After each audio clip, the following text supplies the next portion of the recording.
So let us head towards thiazide diuretics. The thiazides and related compounds are safe, orally active, but relatively weak diuretics. Thiazides were developed from the carbonic anhydrase inhibitors. However, the diuretic activity of these drugs is not related to their effects on this enzyme. The thiazides are widely used in the treatment of mild heart failure and hypertension, in which condition they have been shown to reduce the incidence of stroke. There are many thiazides, namely bendroflumethiazide, also termed bendrofluazide, and metolazone, but the only major difference is their duration of action.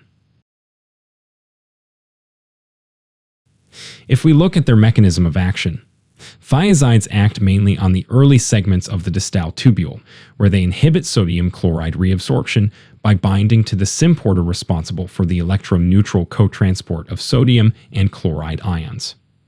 Excretion of chloride, sodium, and accompanying H2O is increased.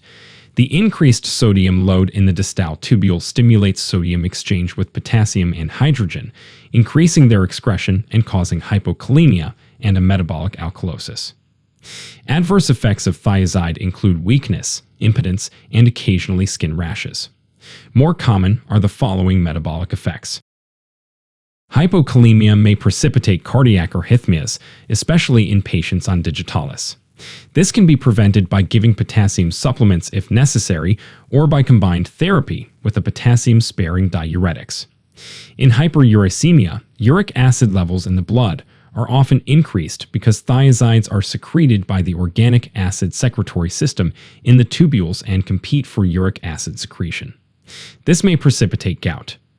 Glucose tolerance may be impaired, and thiazides are contraindicated in patients with non-insulin-dependent diabetes. Thiazides increase plasma cholesterol levels at least during the first 6 months of administration, but this is of uncertain significance.